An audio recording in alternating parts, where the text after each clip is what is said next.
শ্রবণ আর কীর্তনের দুটো যোগ্যতা দরকার। সুখদেব গোস্বামীর যোগ, তিনি হচ্ছেন কীর্তনের আচার্য, পরীক্ষিত মহারাজ হচ্ছেন তিনি শ্রবণের আচার্য। কেন? তো সুখদেব গোস্বামী তাকে বলছেন যে পরীক্ষিত মহারাজ, যে আপনার প্রশ্নের উত্তর দেব কেন, কারণ আপনি কৃষ্ণর খুব প্রিয় ভক্ত, আপনি কৃষ্ণ কথা শুনে সন্তুষ্ট হন। তা এইটা হচ্ছে বক্তা বা কীর্তনের মানে সাফল্য হচ্ছে এইখানে, তিনি সেইখানে কৃষ্ণ কথা বলেন যেখানে কৃষ্ণ কথা শুনে সকলে আনন্দিত হন, আর কেবল কৃষ্ণ কথা বলে আনন্দ পাওয়ার জন্যই বলেন। এই নয় যে কৃষ্ণ কথা বললে আমি অন্য কিছু পাবো, আমার সংসার চলবে ইত্যাদি, এইগুলো না। পরীক্ষিত মহারাজ এমন ভক্ত ছিলেন, তিনি রাত্রি দিন যা করেছেন ছোটবেলা থেকে একদম মৃত্যুর সময় পর্যন্ত সবই কৃষ্ণের সন্তুষ্টির জন্য। সেই কারণে কৃষ্ণ এবার তার মৃত্যুর সময় তিনি নিজে প্রকটিত হতে চাইছেন। ভক্তের জীবনে কৃষ্ণ নিজে ইন্টারফেয়ার করেন। তো সেই জন্য এইবার সুখদেব গোস্বামীকে তিনি পাঠিয়ে দিয়েছেন যে যাও তুমি গেলে সেখানে গিয়ে আমার নাম করো। সরাসরি বলেননি, কিন্তু সুখদেব গোস্বামীর মনে একটা মনে হয়েছে যে আমি ওইখানে যাই। তিনি ভেবেচিন্তে ওখানে আসেননি, কেউ নিমন্ত্রণও পাঠাননি, তার হঠাৎ মনে হয়েছে আমি এখানে যাই। ব্রহ্মাণ্ড বিচরণকারী সুখদেব গোস্বামী হঠাৎ সেইখানে প্রকটিত হয়ে গেছেন, বাই চান্স দেখা হয়ে গেছে। তখন বলছে বলুন, তো তখন উনি বলছেন, তো তিনি তো এই দ্বিতীয় স্কন্ধে তিনটি ভাগ, প্রথম থেকে তৃতীয় হচ্ছে ভক্তিযোগের শ্রেষ্ঠত্ব, তারপর চতুর্থ থেকে সপ্তম স্বর্গ বিসর্গ, সেখানে বিভিন্ন সৃষ্টির কথা বলা আছে ব্রহ্মা নারদ সংবাদে।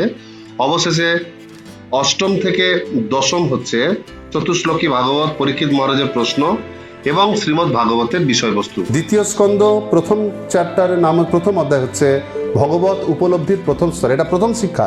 এই সুখদেব গোস্বামী বলবেন, এতক্ষণ কিছু বলেননি। সুখদেব গোস্বামী এবার বলতে শুরু করেছেন।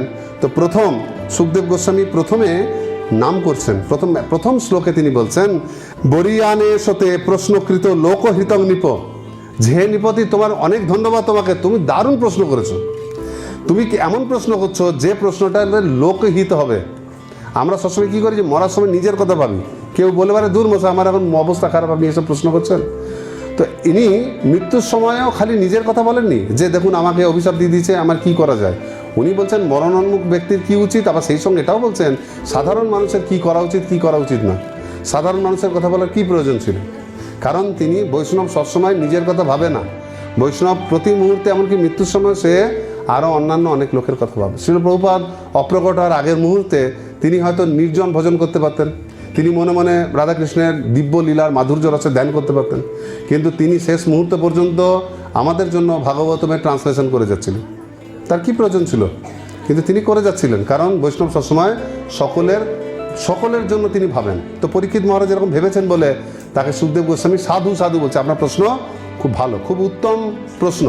কারণ সাধারণ মানুষ মারা যাওয়ার সময় সে ভাবে যে আমার কি কি লস হয়ে গেল, তখন কীভাবে কি কি বাদ চলে গেল, তাহলে সেইটা করে নিয়ে এই কয়েকদিনে সাধারণ মানুষ তখন ভোগ করতে চায়, ভাবে যে আমার বোধ কিছু ভোগ শেষ হয়ে গেছে, মানে হয়নি করা, আরও কিছু ভোগ করেনি, কিন্তু জানে না যে ভোগের কোনো অন্ত নেই।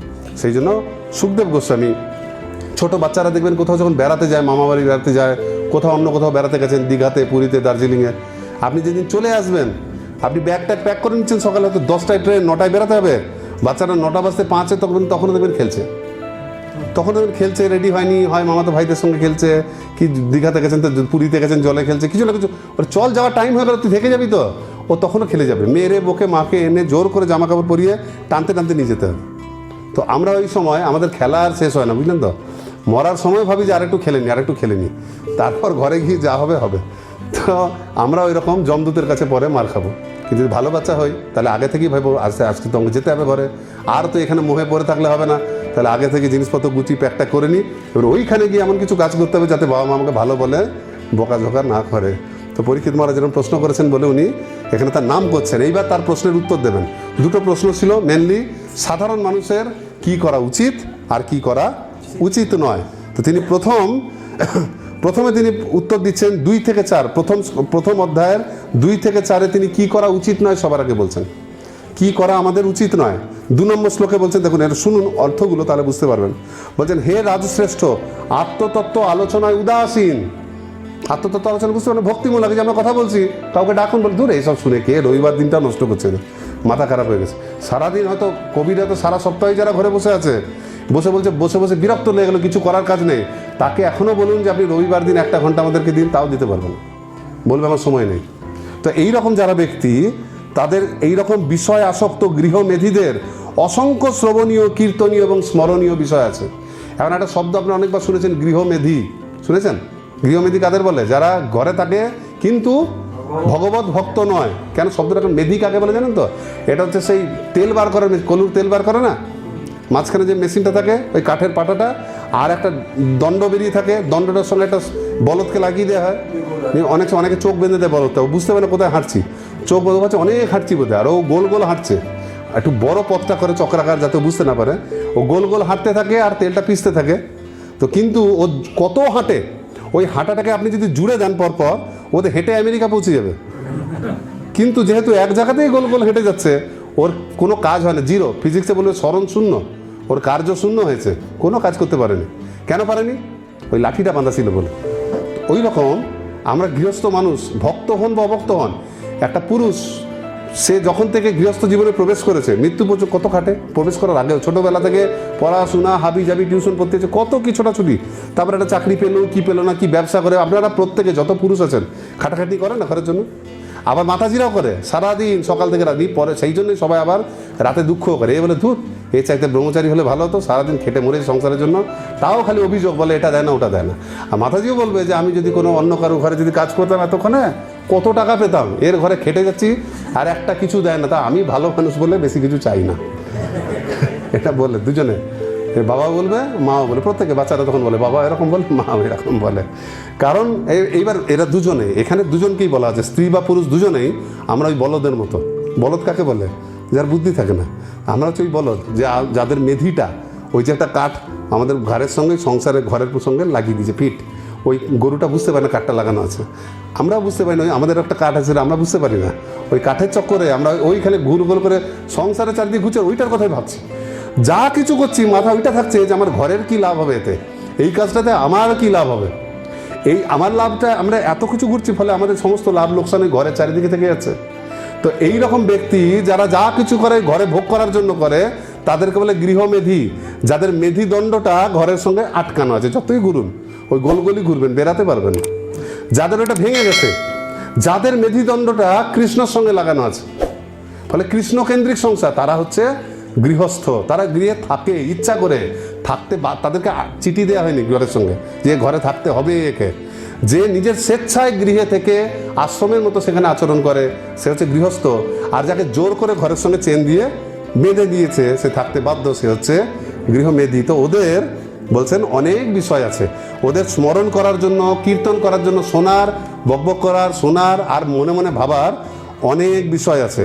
তারা কি বিষয় আছে বলছে, সেই এটা আপনি পাবেন সেই শ্রীকৃষ্ণের 78 নাম আছে না, কি বলে জানো? দিন গেল মিছা কাজে, রাত্রি গেল নিদে, এখান থেকে নেওয়া। না ভজিনু রাধা কৃষ্ণের চরণ আরবিন্দে। সে সারাদিন উল্টো পাল্টা কাজে যায়, সারাদিন লোকে ভাবে খুব ফুর্তি করবো, কিচ্ছু হয় না।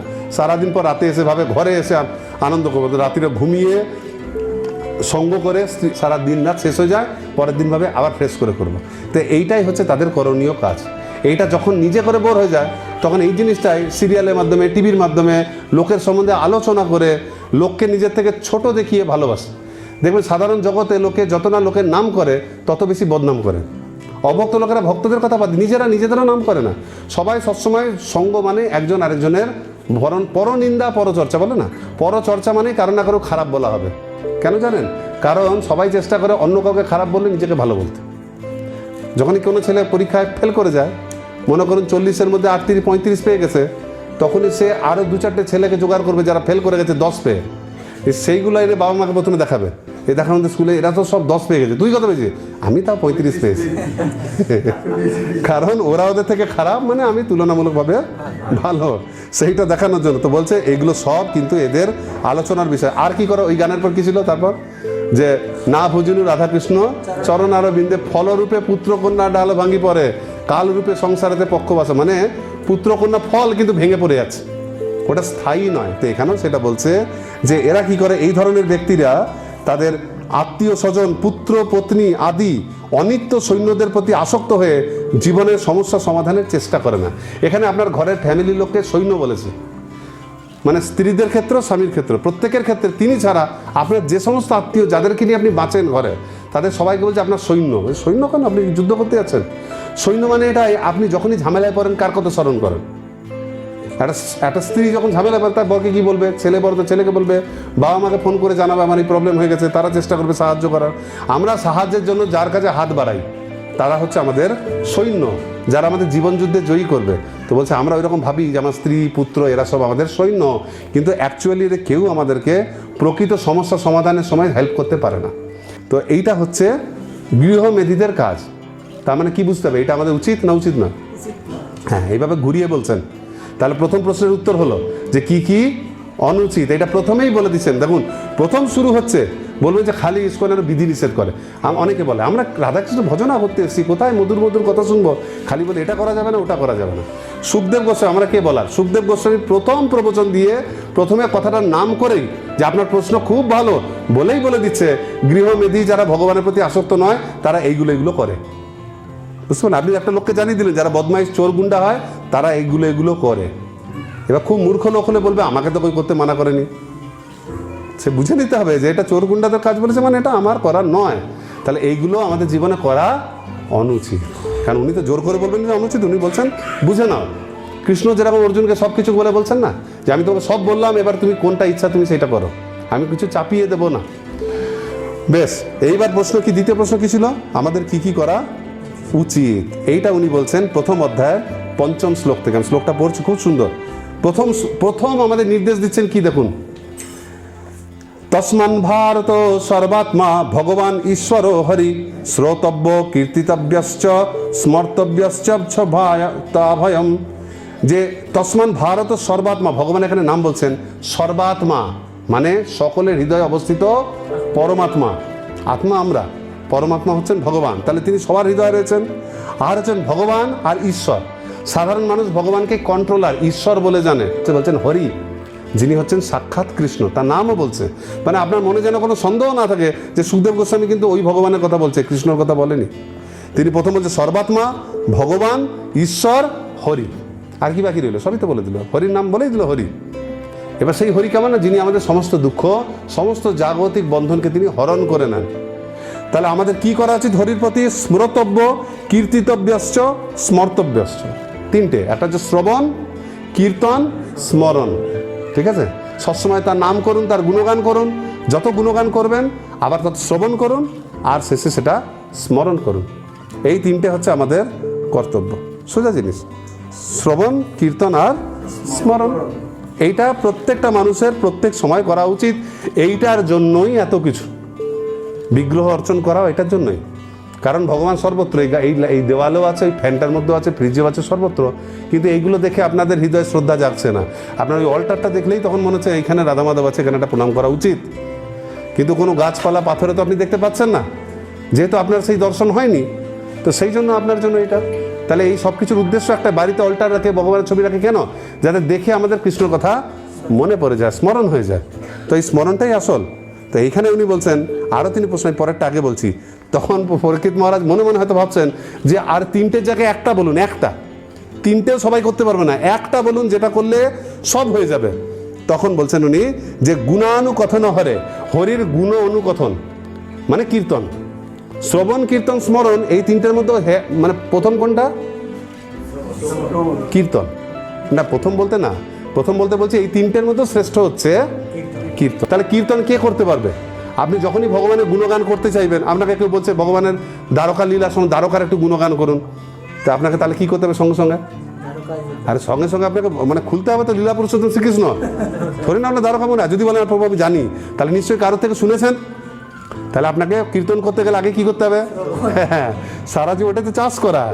আমরা আমটা খেতে ভালোবাসি, কিন্তু আমটা খাওয়ার জন্য আম গাছটা লাগাতে হবে, জল টল দিতে হবে। তো সেই জন্য প্রথম হচ্ছে শ্রবণ কীর্তনটা। এমনিতে কীর্তন করতে গেলে আপনাকে আগে থেকে শ্রবণ করতে হবে। আবার যখন মন থেকে কীর্তন করছি, যেমন আমি যদি আপনাদেরকে বলছি না কথাগুলো, তো আমার হৃদয়ে গিয়েও ধাক্কা লাগছে, আমি বুঝতে পারছি এটা আমারও করা উচিত। তাহলে কীর্তনের দ্বারা আমাদের শ্রবণ আর স্মরণ দুটোই হয়ে যায়। সেই জন্য কীর্তন হচ্ছে মুখ্য অঙ্গ। কীর্তন মানে সবসময় গান করা নয়, ভগবানের মহিমা বলাটা এক ধরনের কীর্তন। সুতরাং আপনি কারো কাছে যদি প্রচার করেন যে আপনি ভগবদ্গীতা গ্রহণ করুন, এটা তো কীর্তন নয়, কীর্তনই তো। আপনি সবসময় লোকের কাছে ভগবানের নাম করবেন, এটা কীর্তন। কখনো সুরে করবেন, কখনো বলে করবেন, যখন যেভাবে যেরকমভাবে পারবেন সেরকমভাবে করবেন। তাই সুখদেব গোস্বামী বলছেন তার আমাদের অনুচিত কোনগুলো, যেগুলো গৃহমেধিরা করে, উচিত কি? হরির নাম শ্রবণ, কীর্তন, স্মরণ, তিনটে না পারলে অন্তত কীর্তন। সোজা জিনিস দেখুন, এত কঠিন নয় ভাগবতম, কিন্তু আমরা পড়ি না বলে ভয় লাগে। এইবার এটা বলো 5 আর 7, মাঝে 6 নম্বর শ্লোকটা আমি বাদ দিলাম। 6 নম্বর শ্লোকটা খুব গুরুত্বপূর্ণ। সেইখানে উনি বলছেন সবচেয়ে গুরুত্বপূর্ণ শ্লোক আমাদের জন্য, যেটা উনি মাঝখানে জিজ্ঞেস করেছিলেন যে মরণোন্মুখ ব্যক্তির কি কর্তব্য। এতক্ষণ তো এমনি লোকের উচিত অনুচিত বলে, বা যারা যে মারা যাবে আসন্ন মৃত্যু, তো এটা কিন্তু ভালো করে ভাবলে দেখবেন আমরা সবাই কিন্তু মরণোন্মুখ। এতাবান সাংখ্য যোগাভ্যাং স্বধর্ম পরিনিষ্ঠয়া জন্মলাভ পরপুংসাম অন্তে নারায়ণ স্মৃতি। এই শেষটুকু অনেকে শুনেছেন, অন্তে নারায়ণ স্মৃতি। বলছে এতাবান সাংখ্য যোগাভ্যাং স্বধর্ম পরিনিষ্ঠ। বলছে এইরকমভাবে কেউ যদি সাংখ্য মানে এই যে আমরা জানছি আমি দেহ নই আত্মা, কেউ যদি এভাবে জ্ঞান নেয়, কেউ যদি যোগ করে, বিভিন্ন ধরনের যোগ সাধনা করে, জ্ঞান গ্রহণ করে, স্বধর্ম, ব্রাহ্মণ ক্ষত্রিয় বৈশ্য শূদ্র, বা আমি গৃহস্থ, আমার গৃহস্থের কর্তব্য করব, ব্রহ্মচারী কর্তব্য, সব কিছুও যদি করে, তাহলে সেটা তখনই, এইগুলো তখনই যথাযথ, এই সবকটির পরম উদ্দেশ্য মানে এটা তখনই সফল হবে যখন অন্তে নারায়ণ স্মৃতি। জীবনের অন্তে যখন আপনি দেহত্যাগ করবেন, তখন কি ভগবান নারায়ণ বা শ্রীকৃষ্ণের কথা যদি আপনার স্মৃতিতে আসে, তাহলে বুঝবেন এগুলো যা করেছেন সব ভালো আছে। একটা মেয়ের অনেক ধুমধাম করে বিয়ে দেওয়া হলো, অনেক সুন্দর করে সব আয়োজন করে শাস্ত্র মতে বিয়ে দেওয়া হলো সুন্দর করে, 1 বছর পরে মেয়েটা ঝগড়াঝাটি করে ডিভোর্স দিয়ে ঘরে চলে এলো। তাহলে কোনো রেজাল্ট হলো? নিট রেজাল্ট 0 হলো, নিট ফল 0। ঠিক সেই রকম বলছে, আমরা সারা জীবন অনেক কীর্তন করলাম, অনেক শ্রবণ করলাম, অনেক কিছু ভগবানের কথা বলার চেষ্টা করলাম, মৃত্যুর সময় যদি ভগবানের কথা মনেই না এলো, তাহলে বুঝতে হবে আমার কাজটা গোলমাল হয়ে গেছে, আমি ঠিকমতো নারায়ণের দিকে স্মৃতি আমার। সেই জন্য প্রত্যেকের জীবনের উদ্দেশ্য হচ্ছে যেন শেষ মুহূর্তে ভগবানের কথা যেন আমাদের মনে আসে, আমাদের হৃদয়ে যেন ভগবান প্রকটিত হয়। এইবার তারা কিসের কথা বলছেন? তারা বলছেন এখানে ভাগবতের মহিমা বলছেন, শ্রীমদ্ ভাগবতের মহিমা বলছেন সুখদেব গোস্বামী, যে আমি নির্গুণ ব্রহ্মের প্রতি আসক্ত, নিজে বলছেন এবার, যেটা আমরা আগের ক্লাসে বলেছি যে আমি নির্গুণ ব্রহ্মের প্রতি আসক্ত ছিলাম, কিন্তু ভগবান শ্রীকৃষ্ণের রূপ, তার কথা এত আকর্ষণীয়, এত উত্তম শ্লোক, যে আমি নির্গুণ ব্রহ্মের উপাসনা ছেড়ে দিয়ে ভাগবত শুনতে আমি ঘরে চলে এসেছিলাম। সুখদেব গোস্বামী বলছে তার কোনো লোভ নেই, কারণ তিনি এমনকি বস্ত্র পর্যন্ত গ্রহণ করেননি, দিগম্বর ঘুরে বেড়াচ্ছেন, খাওয়া দাওয়া কোনো কিছু চিন্তা নেই। তো সেই ব্যক্তিও লাস্টে বলছেন যে আমি নির্গুণ ব্রহ্ম, আমি জড়জগতের প্রতি আসক্তই নই, ওনার কোনো মেধি দণ্ডই নাই, কারুর প্রতি নাই। সেও বলছে যে আমি কিন্তু কৃষ্ণর প্রতি আকৃষ্ট হয়ে এই ভাগবত গ্রহণ করেছি, আর আপনাকে আমি সেই ভাগবত শোনাবো, কারণ আপনি কৃষ্ণের অত্যন্ত নিষ্ঠাপরায়ণ ভক্ত। তাহলে ভাগবত শ্রবণ কার ভাগ্যে জোটে? যে ভগবানের নিষ্ঠাপরায়ণ ভক্ত, তার কাছেই ভাগবত শ্রবণ জোটে। তো এইটাই উনি বলছেন। তো সেই জন্য তিনি এও বলছেন এই বলতে বলতে যে বিষয়ভোগে প্রমত্ত দীর্ঘ জীবন লাভ করার থেকে আপনি যদি 1 ঘন্টার একটা অল্প সময়ের জীবন পেয়েছেন, কিন্তু সেই সময়টাই ভগবানের নাম হয়েছে, এটাই শ্রেষ্ঠ। আপনি দীর্ঘ জীবন পেলেন, 100-200 বছরের জীবন, একদিনও ভগবানের নাম করলেন না, খালি ভোগ করে করে কাটালেন, লাস্ট একদিন মরে গেলেন, যাবেন কোথায়? নরকে। আর কেউ জীবন পেল সেটা হয়তো 1 মিনিটের, কিন্তু সে জন্মিয়ে ভগবানের নাম করলো আর ভগবত ধামে গেল, লাভটা তো তার হলো। তো সেইটা বলছেন, বলে উনি উদাহরণ দিচ্ছেন 13 নম্বর শ্লোকে খট্টাঙ্গ মহারাজ, আপনারা শুনেছেন, মহারাজ নামটা খট্টাঙ্গ। তো তিনি এত শূরবীর ছিলেন, ক্ষত্রিয় ছিলেন, ক্ষত্রিয়দের কাজ থাকে তারা রাজ্য শাসনে যুক্ত থাকে, সবসময় তারা ভগবানের কথা ভাবতে পারে না। তো তিনি এত শক্তিশালী ছিলেন, দেবরাজ ইন্দ্র তাকে ডেকে পাঠিয়েছিলেন হেল্প করার জন্য।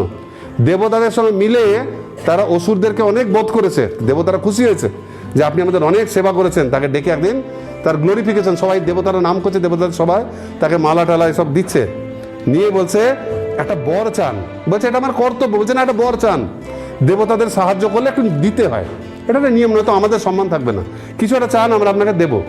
লোকলে কি বলতে, আমি তাহলে স্বর্গে থাকতে চাই।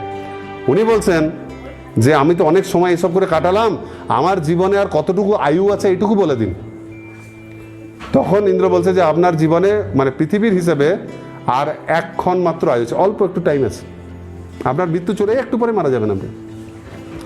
তখন অন্য লোক হলে ভয়ের সঙ্গে সঙ্গে বলতে পারে আপনাদেরকে আমি এত সাহায্য করলাম, কোনোভাবে হোক জমকে বলে টুলে আমাদেরকে বাঁচিয়ে দিন, আমি এখনই মরতে চাই না, যা খুশি একটা বলতাম। উনি সঙ্গে সঙ্গে বললেন তাহলে আমাকে এক্ষুনি আমাকে এখান থেকে আমার গৃহে যেখানে ভগবানের বিগ্রহ রয়েছে, সেই আমার ভগবানের বিগ্রহের সামনে মন্দিরে পাঠিয়ে দিন আমাকে এক্ষুনি।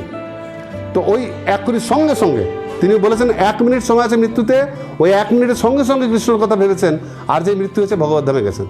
তার মানে জীবনটাকে সার্থক করতে কতক্ষণ টাইম লাগলো? 1 মিনিট। কারণ তার ওইটা শিওর, কারণ তার মনে আসলে ভগবান ছিল, যেহেতু মনে ছিল ভগবান ওকে বুদ্ধিটা দিয়েছে। দদামি বুদ্ধি যোগং ত্বং যেন মা উপজন্তিতে, যে আরে 1 মিনিট টাইম আছে আমার কথা ভাবো, তখন ভেবেছে। আর যে মনে করে ধর কৃষ্ণকে, তো কৃষ্ণ তাকে চিৎকার করে সামনে দাঁড়িয়ে বলতে এলো, বলবে যাও তো এখান থেকে, আমি আমার ভগবানকে ডাকছি, অমুক ঠাকুরকে ডাকছি। কারণ সে তো কৃষ্ণকে ভগবান বলেই পাবে না, তো কৃষ্ণ কথা শুনবে কেন? তো খট্টাঙ্গ মহারাজ বলছেন যে 1 মুহূর্তে তিনি যদি ভগবত ধামে যেতে পারে, আরে মহারাজ আপনাকে তো 7 দিন টাইম আছে, আপনি তো অনেক লাকি, আপনি 7 দিন পেয়েছেন। সেই জন্য সবসময় কাকে দেখবেন যখন বিচার করবেন? তখন নিজের থেকে কম কাউকে দেখবেন, নিজের থেকে এমন কাউকে দেখবেন যার ঘরে সমস্যা আরও বেশি, যে ও ওই রকম ঘরে থাকলে আমার কি অবস্থা, তার চেয়ে তো আমি ভালো আছি ভাই, আমি ভগবানের নাম করতে পারছি না কিন্তু ওর থেকে তো ভালো আছি, তাহলে আমার করা উচিত, ও যদি পারে আমি কেন পারবো? এই জন্য উনি ওনাকে ওইটা বলছেন যে খট্টাঙ্গ মহারাজ 1 মুহূর্তে তার আয়ু ছিল, সেই মুহূর্তে যদি তিনি ভগবত ধামে যেতে পারেন তাহলে আপনার তো অনেক টাইম আছে। সেই জন্য অন্তকালে সকলেরই উচিত নারায়ণকে স্মরণ করা। এইবার উনি প্রথম অধ্যায়ের 15 থেকে 39 শ্লোক পর্যন্ত এবার উনি বলছেন অষ্টাঙ্গ যোগ। ভগবদ্গীতায় 6ষ্ঠ অধ্যায় ধ্যান যোগে অষ্টাঙ্গ যোগের যে নিয়মাবলী রয়েছে সেইগুলো তিনি বলছেন। তো এখন অনেকে বলবে এই তো দেখেছো তো তোমরা হরিনাম করছো আর ভাগবতে অষ্টাঙ্গ যোগ বলা আছে, কি করে ধ্যান করতে হয়, ধ্যান, সম দম, তারপর হচ্ছে প্রাণায়াম, তা আসন প্রাণায়াম, তারপর সেখান থেকে আস্তে আস্তে প্রত্যাহার, ধ্যান, ধারণা, সমাধি, তো এইগুলো কথাই তো বলেছে যোগে। কিন্তু কেন বলেছে না, সুখদেব গোস্বামী বলছেন এইখানে যে আসরে বলা হচ্ছিল সেখানে কত লোক ছিল, অনেক সাধু, অনেক ব্রাহ্মণ যারা পরীক্ষিত মহারাজকে আশীর্বাদ করতে এসেছিল। আর পরীক্ষিত মহারাজ তাদেরকেও জিজ্ঞেস করছিল না কি করা উচিত, কি করা উচিত। তো সবাই তো শুদ্ধ কৃষ্ণ ভক্ত ছিল না, ব্রাহ্মণ মাত্রই তো ভক্ত নয়, কেউ কৃষ্ণ ভক্ত, কেউ যোগ্য করতে ভালোবাসে, কেউ জ্ঞানী, কেউ মনোধর্মিক জ্ঞানী, কেউ ব্রহ্মজ্যোতিতে বিশ্বাস করে, কেউ হঠযোগ করে, এরকম বিভিন্ন রকমের লোকজন এসে একত্রিত হয়েছিল। এরা সকলেই ছিল পরম আধ্যাত্মবাদী, কিন্তু সকলের সব ভক্তি কিন্তু ছিল না। এবার সুখদেব গোস্বামী চলে আসাতে তিনি মুকুটমণি হয়ে গেলেন। তখন সুখদেব গোস্বামী জানে যে এই সভাতে যে আমি কথাটা বলছি, কিন্তু অনেক লোক আছে যে ভক্তি পছন্দ করে না, যে মনে করে জ্ঞান শ্রেষ্ঠ, কেউ মনে করে ধ্যানই শ্রেষ্ঠ। সেই জন্য উনি কি করছেন যে ঠিক আছে তোমাদেরটাই বলছি, তোমরা ধ্যান করতে চাও তো অষ্টাঙ্গ যোগের মাধ্যমে সিদ্ধি পেতে চাও, তাহলে অষ্টাঙ্গ যোগের কথা আমি বলছি। এইভাবে তিনি প্রথম কথা বলতে শুরু করলেন, অষ্টাঙ্গ যোগের কথা বলতে শুরু করলেন প্রথম অধ্যায়ে, যে কিভাবে আমাদের অষ্টাঙ্গ যোগ করা উচিত। প্রথম যোগের কথা বলছেন, ঘর থেকে বেরিয়ে যাও, বেরিয়ে একটা শান্ত জায়গায় যাও যেখানে কেউ তোমার সঙ্গে কথা বলতে আসবে না, সেখানে একটা ঠিক আসন খোঁজো যেটা বেশি উঁচু নয় নিচু নয়, সেখানে বসো, আহার আদি বিভিন্ন ভোগের কথা বন্ধ করো, মনকে কেন্দ্র করো নাসিকার অগ্রভাগে। এবার মনকে আস্তে আস্তে বিষয় থেকে উঠিয়ে নিয়ে আসো। পারবে কেউ করতে? লোকে ধ্যান কেন করে, যোগ কেন করে? যাতে রোগ মুক্ত হয়ে আবার ভোগ করতে পারি। যোগের উদ্দেশ্য হয়ে গেছে এখন ভোগ, তাহলে এটাকে যোগ কি করে বলবেন, তাই না? তো সুতরাং এটা যোগ নয়, এটা যোগের নামে ব্যবসা হয়ে যাচ্ছে জিনিসটা, এটা যোগ নয়, এটা ব্যবহারটাও ঠিক হচ্ছে না। তো সেই জন্য এখানে বলছেন উনি অষ্টাঙ্গ যোগের কথা বলে তো দিলেন যে এইভাবে অষ্টাঙ্গ যোগ করতে হয়। এবার অষ্টাঙ্গ যোগেরও ব্যাপার আছে। প্রথম সে ঘর থেকে বেরিয়ে যাবে, প্রথম সে নিজের ইন্দ্রিয়কে নিয়ন্ত্রণ করবে, মনকে কন্ট্রোল করবে। বলে এত কিছু করার পর মনকে তো কোনো জিনিসে দিতে হবে। আমাদের মন, এই যে আপনাদের মন কিছু না কিছুতে তো আছে। কেউ হয়তো ঘরের কথা ভাবছেন, কেউ বলছেন না প্রভু আমি কোনো কথা ভাবছি না, এই ক্লাসটা আছে আমি এটাতেই মন দিয়েছি। তা মন দিয়েছেন তো আপনি এমন মনকে কোথাও হয় ভাগবতে দিয়েছেন, নয় ঘরে দিয়েছেন, নয় অন্য কিছু কথা, কোথাও না কোথাও মন দিতে হবে। পরীক্ষিত মহারাজ জানে যদি না বলে দেয় তাহলে এই মূর্খগুলো মনটাকে কোথায় না কোথায় দিয়ে বসে থাকবে। সেই জন্য পরীক্ষিত মহারাজ 22 নম্বর শ্লোকে বলছেন, নিজে জিজ্ঞেস করছেন যে রাজা পরীক্ষিত জিজ্ঞেস করলেন ব্রাহ্মণ দয়া করে বলুন মনকে কোথায় কিভাবে একাগ্র করতে হবে আর কিভাবে ধারণা আসতে। 3টে কথা প্রশ্ন করছেন যে মনকে কোথায় একাগ্র করব। বুঝলাম ঘর ছেড়ে যাব, নির্জনে থাকবো, মনকে বিষয় থেকে উঠিয়ে আনবো, উঠিয়ে এনে তারপর বলে আজে বাজে জিনিস জায়গায় টাকা লাগাবেন না, টাকাগুলো সব জায়গাতে এক জায়গায় করুন। নিয়ে টাকা দিয়ে কী করবো? যদি কিছু না বলে তাহলে টাকাটা নষ্ট না, নিয়ে ওটাকে কৃষ্ণ সেবায় লাগান, এটা বলতে হবে তো। তো এখানেও বলছেন যে মনকে আমি কোথায় লাগাবো প্রথম আর কিভাবে, মনকে কিভাবে একাগ্র করব, কোথায় একাগ্র করব। উত্তর হচ্ছে হৃদয়ে যে পরমাত্মা বসে ভগবান, সেইখানে মনকে একাগ্রীভূত করুন। কিভাবে সেই পদ্ধতিটা বলছে অষ্টাঙ্গ যোগ। আর কিভাবে আমি ধারণা স্থির করব। অর্থাৎ যোগ ধারণা করতে গেলে, ধ্যান করতে গেলে আপনার মনে একটা তার সম্বন্ধে ধারণা থাকা দরকার, যে ভগবান কে, কেমন দেখতে, সেই ধারণাটাই বা আমি কোথায় পাবো। এই তিনটে কথা তিনি বলছেন। কারণ কি? যার ফলে মনের কলুষ দূর করা যায়। তাহলে যোগের উদ্দেশ্য মনকে কলুষ মুক্ত করা। তার জন্য তিনটে জিনিস দরকার: কাকে মন দেব, কিভাবে দেব, আর কাকে ধারণা করব। এইটা উনি প্রশ্ন করেছেন। অর্থাৎ ধারণার আশ্রয়, আমি কোন জিনিসটাকে আশ্রয়। আপনি যখন ভগবানকে ভোগ লাগান, আপনি তো ভাবেন যে কৃষ্ণ এসে গ্রহণ করছে। কি ভাবেন? যে 4 হাত কৃষ্ণ এসছে, শঙ্খচক্রগুলো নামিয়ে রাখছে, খাচ্ছে, ভাবছেন? আপনি জানেন দ্বিভুজ কৃষ্ণ। এই হয়তো বৃন্দাবনে খেলছিল, বেলা হলো দামোদর আইসো, এখন ভক্তিবিনোদ ঠাকুর। এ বুঝতে পারছেন, ভোগারতি গানটা লেখাতে আপনাকে যোগী বানিয়ে দিয়েছে। ভোগারতির ওই গানটা না লিখলে আপনি যদি ভোগ লাগাতেন, চুপচাপ লাগালেন, ওই বিগ্রহটা খাচ্ছে। এবার আপনি যখন শুনছেন বেলা হলো দামোদর আইসো এখনো, নন্দ মহারাজ ডাকছে, যশোদা উৎকণ্ঠিত, সবাই মিলে বসলো, অনেক গোপসখা বসে আছে, কৃষ্ণকে এই দেওয়া হয়েছে, মধুমঙ্গল তার মধ্যে কেড়ে খেয়ে নিচ্ছে। কৃষ্ণ আবার খেতে খেতে রাধারানী কত কিছু বলেছে না। এটা আমাদের কি করতে সাহায্য করছে? এই যে গৌর আরতি, এই যে এতগুলো আরতি, এগুলোতে আমাদের কিসে সাহায্য হয়? আপনি কিন্তু ধ্যানই করছেন, এক ধরনের করছেন না। আপনার মন তখন চলে গেছে বৃন্দাবনে, আপনি যে হ্যাঁ হ্যাঁ তাই তো, খুব সুন্দর, আপনি কিন্তু দেখতে পাচ্ছেন, কিছু না কিছু দেখতে পাচ্ছেন। এই যে ধারণাটা, সেটা বলছেন কি ধারণা? যে জানে না, আপনি তো জেনেছেন না। আপনি যেদিন প্রথম যুক্ত হয়েছিলেন, জানতেন এটা? আপনি কোনো না কোনোভাবে ভক্তের কাছ থেকে এটা জেনেছেন, উনি ওটা জানার চেষ্টা করছেন। আমার ধারণাটা কি হয়, আমি কাকে ভাববো, আমি কাকে আশ্রয় করব। তখন এইটার প্রশ্নটা, মানে এই যে ধারণার যে আশ্রয়, এটার দুটো আশ্রয় হয়, দু রকমের ধারণা। বলছেন যারা সকাম, যারা যোগ তো করে কিন্তু অনেক কিছু ভোগের জন্য করে, স্বর্গে যাব, উচ্চতর লোকে যাব, ক্ষমতা চাই, এই চাই, তাদের জন্য একটা ধারণা। আর যারা এই জগৎ থেকে মুক্ত হয়ে ভগবানের সেবা করতে চায়, তাদের জন্য আরেকটা ধারণা। যারা সকাম ব্যক্তি, ভোগ করতে চায়, তারা ধারণা করবে বিরাট রূপের। অ্যাকচুয়াল যারা যোগী, যারা পরমাত্মাকে ধ্যান করতে চায়, নারায়ণের, যার মনে কোনো অন্য কিছুর প্রতি মানে অন্য কিছুর প্রতি আসক্ত নেই, তারা ধ্যান করবে কার? পরমাত্মা রূপী চতুর্ভুজ বিষ্ণু। বুঝতে পারলেন? দুরকম বলছেন। তাহলে একটা হচ্ছে উন্নত, একটা হচ্ছে অনুন্নত। এই বলে তিনি এখানে বিরাট রূপের কথা বলতে শুরু করেছেন। এই চ্যাপ্টারে বাকিটা, মানে 39 সংখ্যক শ্লোক পর্যন্ত, 23 থেকে 39 সংখ্যক শ্লোক পর্যন্ত সুখদেব গোস্বামী এবার কি বলছেন? প্রথমে বললেন ধ্যান করতে বেরিয়ে যেতে হবে। তো ঠিক আছে, ধ্যান করতে গেলে এবার কি ধ্যান করব, বিষয়টা কি হবে? আমাদের লোকে বলে ধ্যান করবে, এখন তো স্কুলেও অ্যাড করে দিচ্ছে, ছেলে মেয়েদের মাঝে মাঝে ধ্যান করাবে, ধ্যান করলে পরে মনের একাগ্রতা বাড়ে। আরে কিসের ধ্যান? ধ্যানটা কিসের? বলবেন মাঝে মাঝে স্মরণ করবেন, তাহলে মনটা ভালো থাকবে। বলুন এবার কি স্মরণ করবেন? আমি ছেলেকে খারাপ সঙ্গে মিশছিল, আপনি ঘরে ডেকে বোঝাই বাইরে কোথাও যাবি না, ধ্যান কর ঘরে বসে বসে, চুপ করে মনে ভাব, মনটা ওইগুলোতে উঠে, ও মনে মনে ভাবছে আমি যাইনি, ছেলেগুলো খুব বলবে। একসঙ্গে আমরা একসঙ্গে মদ খেতাম, বন্ধুগুলো খুব খাচ্ছে, দারুণ লাগছে, আজকে আমি যদি পেতাম। ও তো ধ্যান করছে। ধ্যান তাকে বলে না, ধ্যান হচ্ছে উপযুক্ত বিষয় আপনার মনকে কেন্দ্রীভূত করতে হবে। তো ওই জন্য উনি এখানে বিরাট রূপের ধ্যান কথা বলছেন। প্রথমে ধ্যান বলে দিলেন, তারপর জিজ্ঞেস করলেন কাকে ধ্যান করব। তখন উনি প্রথমে বিরাট রূপের কথা বলছেন। কাদের জন্য? যারা আসক্ত, যারা এই জগৎকে ভোগ করতে চায়। যারা ভোগ করতে চায় তারা সবসময় কিসের কথা পাবে? এই জগতে ভালো ভালো জিনিসের কথা পাবে, বলে ভগবানের সম্বন্ধে ভাবার টাইম আমাদের নেই। অথচ তারা যোগী, তারা যোগ শক্তির বলে আরো বড় পদে গিয়ে বড় কিছু ভোগ করতে চায়। এমনিতে দেখে মনে হবে এরা ছোটখাটো জিনিসের প্রতি আসক্তই নয়, আসলে সে আর বড় জায়গায় যদি বড় জিনিস ভোগ করতে চায় না, সেই জিনিসকে তাদেরকে বলছে বিরাট রূপ। কেন বলছে? কারণ ভগবানের বিশ্বরূপটা আছে এই জড়জগৎকে নিয়ে। এই জড়জগতের সর্বত্র যে ভগবানের এক একটা অংশ, সেইটাই বিরাট রূপে বর্ণনা করছে। যে এই ভূমণ্ডল হচ্ছে তার মধ্যস্থল, পাতাল, অতল, বিতল, সুতল, তলাতল, রসতল, মহিতল, পাতাল, এইটা হচ্ছে আস্তে আস্তে তার জঙ্ঘা, হাঁটু, উরু, চরণ পর্যন্ত। আবার নাভির উপর থেকে ভূভুবস, মহজন, তপ, সত্যলোক হচ্ছে তার মাথা, তার চোখ হচ্ছে তার সূর্য আর চন্দ্র, মেঘরাশি, এগুলো সমস্ত ব্যাখ্যা দিচ্ছে। মানে বলার অর্থ, আপনি এই জড়জগতে যে যে জিনিসগুলোকে ভোগ করতে চাইছেন, সেগুলো কোথায় রয়েছে? কার শরীরে? ভগবানেরই বিরাট শরীরে। তাহলে আপনি কৃষ্ণের ভক্ত তো হলেন না, কিন্তু যখন আপনি যোগী হয়ে, যখন আপনি ভেলকিবাজি দেখাবেন, অনেক কিছু ভোগ করবেন, তখন এটা জানবেন আমি কিন্তু ওই বিরাট পুরুষের উপরে বসেই ভোগটা করছি। ভগবান বলছেন সুখদেব গোস্বামীর মাধ্যমে যে ভাই, তুমি যা কিছু করতে চাইছো জগতে, যেখানে গিয়ে যে পদে থেকে যাকে কন্ট্রোল করতে চাইছো, সেটা আমারই দেওয়া শক্তি। যে শক্তির দ্বারা তুমি আমাকে অবহেলা করে ভোগ করতে চাইছো, সেই অবহেলা করার শক্তিটাও আমার থেকে পাচ্ছ। আর যে মুখ ব্যবহার করে তুমি আমাকে অবমাননা করছো, সেই মুখে কথা বলার শক্তিটা আমিই দিচ্ছি। প্রহ্লাদ মহারাজকে যখন হিরণ্যকশিপু বলছিল না যে তো ভগবান বিষ্ণু বাঁচাতে দেবে আমার সামনে, বলছে আপনি যা কিছু বলছেন এটাও বিষ্ণুরই শক্তিতে। আপনি বিষ্ণুকে গালি দেওয়ার জন্য মনে যে ভাবছেন যে কোন কথাটা বললে খারাপ দেখাবে, সেই ভাবার শক্তিটাও বিষ্ণু দিচ্ছে। আর তাকে যে মুখে গালি দিচ্ছে, যে মুখও সে দিয়েছে, গালি দেওয়ার শক্তিটাও সেই দিচ্ছে।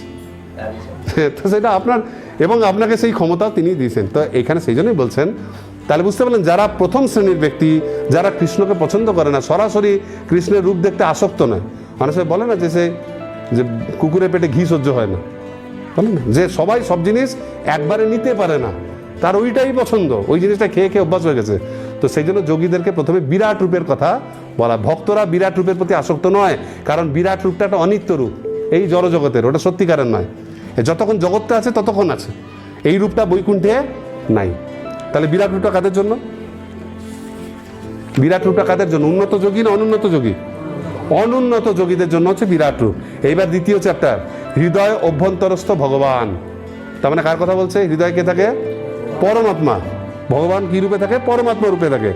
এই চ্যাপ্টারে এইবার এই কথাটা আসে, এই প্রশ্নগুলো আবার এখানে আসবে। এখানে প্রথম 1 থেকে 7 নম্বর শ্লোকে জড়জগতের কর্মকাণ্ডকে, কর্মকাণ্ড মানে যেটা করলে স্বর্গ আদি উন্নত লোকে গিয়ে অনেক ভোগ করা যায়, এখানে সেটাকে খারাপ বলছে। কেন বলছে? কারণ বলছে স্বর্গ আদি যে কোনো লোকে আপনি যান, সেই লোকগুলো অনিত্য। আপনি কোনো দেবদেবীর পূজা করবেন না, আমি ওই দেবদেবীর প্রতি আসক্ত, অনেকে বলে।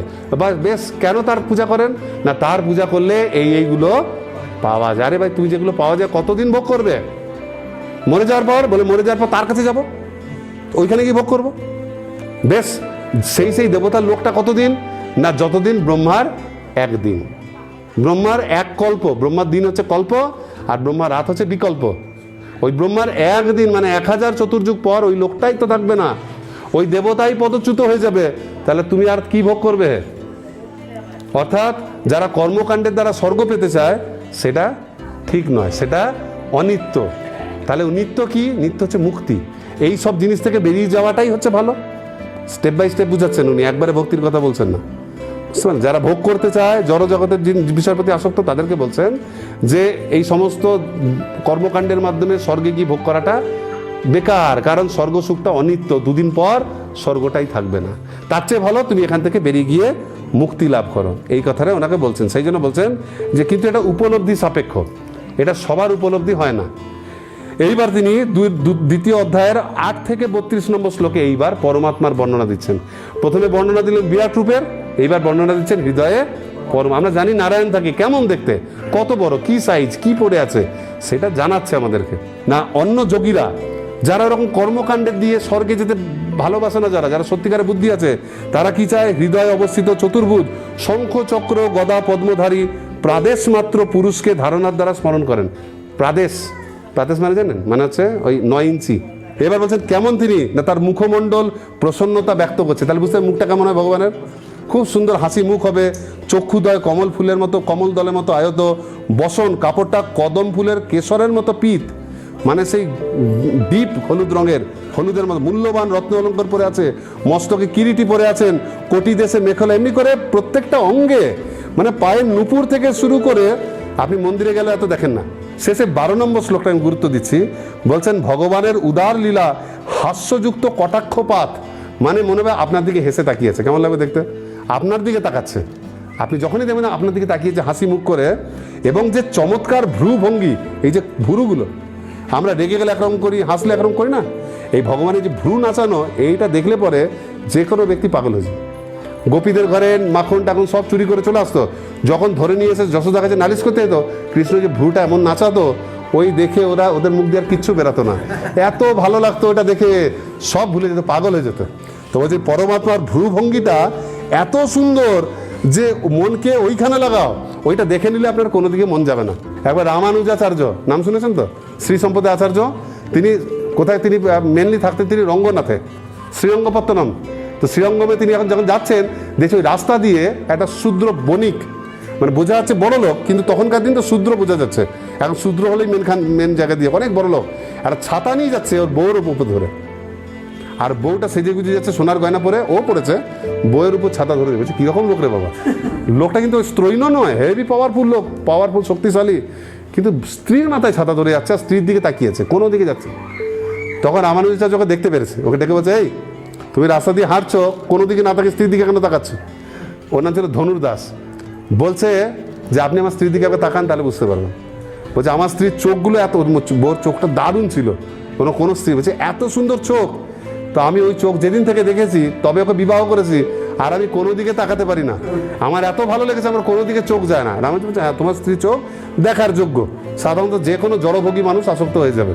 তো বলছে এই জন্য আমি ওর দিকে তাকিয়ে থাকি। বলে তাহলে তুই অন্য কোন দিকে তাকাবো, এর থেকে সুন্দর কোনো চোখ আছে যদি আমি দেখিয়ে দিই? বলছে তাহলে আমি তার দাস হয়ে যাব, চলো তুমি আমার সঙ্গে। তো তার ঢোকা বারণ ছিল মন্দিরে, কিন্তু রামানুজাচার্য জোর করে ঝগড়া করে ওই শূদ্রকে মানে নিচু যাতে ওকে মন্দিরের ভিতরে নিয়ে গেছে, নিয়ে গেছে রঙ্গনাথের গর্ভগৃহে নিয়ে গিয়ে। সে তো আমরা গেল বলে আমরাও দেখেছি কই রঙ্গনাথের চোখ তো বাঁধানো, আমাদের চোখে তো আর ওই চোখ দেখা যাবে না, আমরা তো সোনাটা দেখতে পাচ্ছি। ওকে দাঁড় করিয়ে রামানুজ প্রার্থনা করছে, প্রভু যে আমি কথা দিয়ে ফেলেছি আপনার হয়ে, দয়া করে আপনার অপ্রাকৃত দিব্য দৃষ্টির উপর দিন।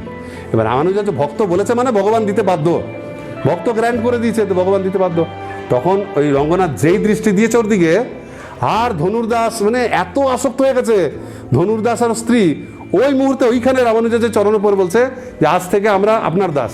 কারণ সরাসরি ভগবান কি আপনি আমাদের যা বলবেন আমরা আজ থেকে আমাদের জীবনে এই রঙ্গনাথের সেবায় লেগে গেল।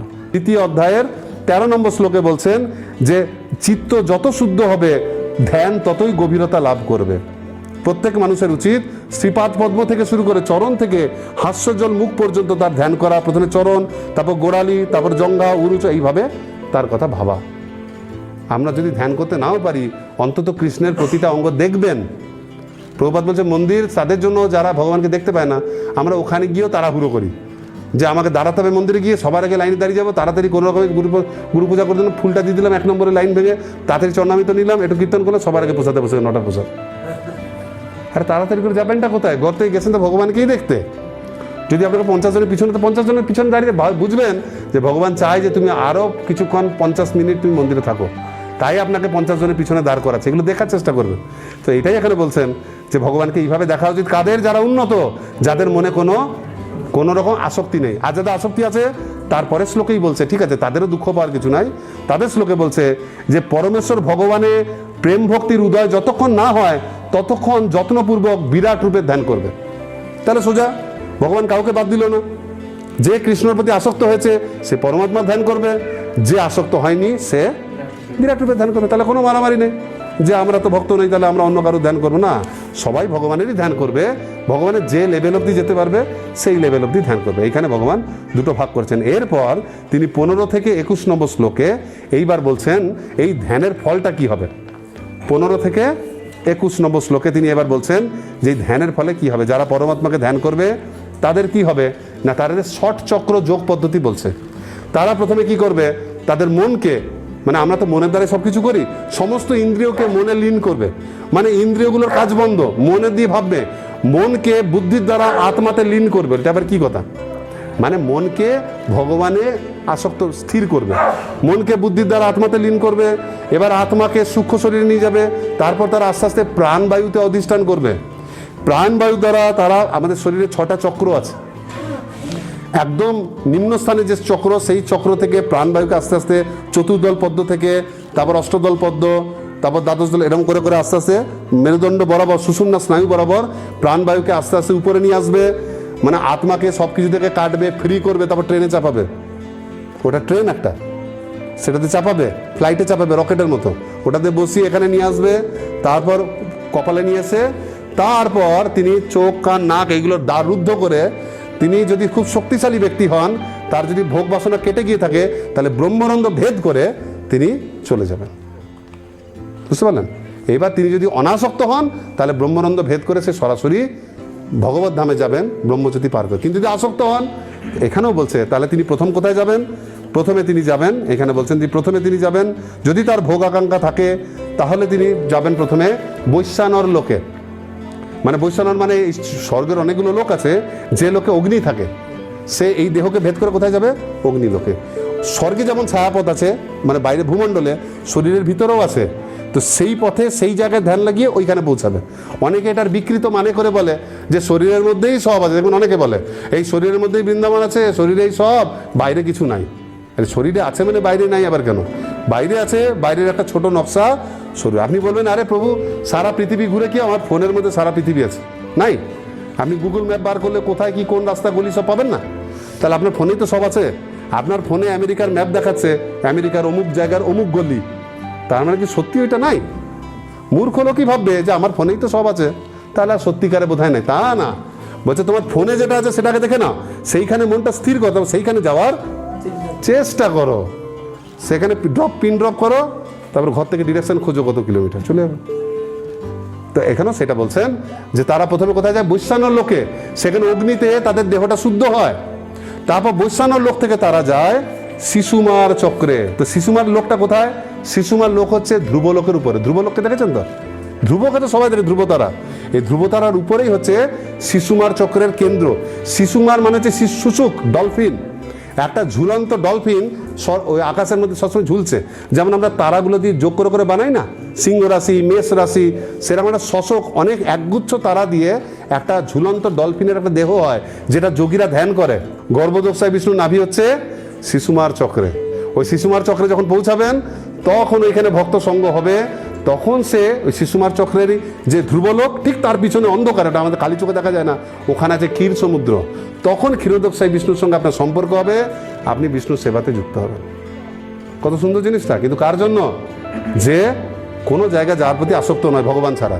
কিন্তু যারা আসক্ত, যারা বলছে ওরকম হুটহাট কেন ওরকম এক্সপ্রেস ট্রেনে চাপবো, যে এখানে বসিয়ে দেবে রকেটে আর ডাইরেক্ট বৃন্দাবনে নামবো না, আমি রাস্তায় দেখতে দেখতে যাবো। রাস্তায় কত কি দেখার আছে, লখনৌতে নামবো, ওখানে দেখবো, দিল্লি নামবো, আগ্রা দেখবো, যাচ্ছে অনেকে যাই দেখবেন, বৃন্দাবন খালি কেন দেখবো? সব একবারই যাচ্ছি কষ্ট করে, গয়া কাশি সব দেখবো, লাস্টে কি বৃন্দাবন পৌঁছাবো, লিস্টটা বাড়বে যে আমি এতগুলো দেখেছি। আর কেউ হচ্ছে ডাইরেক্ট রাজধানী হতে, ডাইরেক্ট বৃন্দাবন না, যাবো না, আমরা বিভিন্ন জায়গায় ঘুরতে ঘুরতে যাব। তাহলে কি জানেন, তাহলে একটা রিস্ক আছে। কি রিস্ক? এখানে বলছেন যদি অন্তরিক্ষে ভ্রমণ করার বাসনা আদি জড়ভোগের আকাঙ্ক্ষা থাকে, যে অন্তরিক্ষে ঘুরবো, বিভিন্ন লোক দেখবো, তাহলে তিনি দেহত্যাগের সময় মন ও ইন্দ্রিয়কে ত্যাগ না করে সেগুলোকে নিয়ে সেই লোকে ভোগের জন্য গমন করবেন। এবার আপনি লোভ হয়ে গেছে যে ওই জায়গাটাতেও যাবো, দেখবো, ব্যাস তখন আপনি ওখানে পৌঁছে যাবেন, ভাববেন একটু ঘুরে নিই, তারপর আবার যাবো। ঘুরতে গিয়ে এত ভালো লেগে যাবে, আরে আপনি তো থাকতেন পৃথিবীতে, স্বর্গে গিয়ে তো দারুণ লাগবে। তো ওই রকম যোগীরা পথভ্রষ্ট হয়ে যেতে পারে। প্রভুপাদ ওখানে তাৎপর্যে বলছেন এটা এক ধরনের শারীরিক কসরত, কোনো না কোনোভাবে শরীরকে ইউজ করে ভগবত ধামে যাওয়ার একটা চেষ্টা, তাই না? শরীরের দ্বারা ধ্যান করে মনকে, মন তো আত্মা নয়, মন তো জড়জাগতিক, এইগুলোকে ইউজ করে কি করে ভগবানের কাছে যাওয়া যায়, এটা একটা পথ। কিন্তু বর্তমান যুগে, কলিযুগে এটা প্রায় অসম্ভব। সেই জন্য এইগুলো না করে আমাদের সরাসরি অত কিছু করার পর ভগবানে না গিয়ে শুরু থেকে ভগবানের মন দাও। তাহলে মৃত্যুর সময় ডাইরেক্ট অত কিছু ভাবার কি দরকার? তোমার ওখান থেকে তো একদম বলা আছে, ওইখান থেকে বিমান আসবে, তোমাকে চাপিয়ে নিয়ে চলে যাবে। উন্নত যোগী কোথায় যায়? উন্নত যোগী, এখানে সব যোগীর কথা বলছে, ভক্ত নয়। উন্নত যোগীরা পরমাত্মার ধ্যান করে বলে তারা মৃত্যুর পর বৈষ্ণব লোকে শিশুমার চক্রে যায়, সেইখান থেকে হরির সম্পর্ক করে মুক্ত হয়ে যায়। আর যারা আসক্ত ব্যক্তি, তারা ওইখানে না গিয়ে তারা বিভিন্ন লোক ভ্রমণ করতে করতে করতে করতে যদি তাদের ইচ্ছা হয় তাহলে তারা যায়, নয়তো আবার এই জগতের মধ্যে থেকে যায়। সেই জন্য ওই গমন পথটা ঠিক নয়। তো এইবার উনি বলছেন যে দেখো আমি যা বলছি সব নিত্য, কারণ ভগবান শ্রীকৃষ্ণ ব্রহ্মাকে এগুলো বলেছিলেন।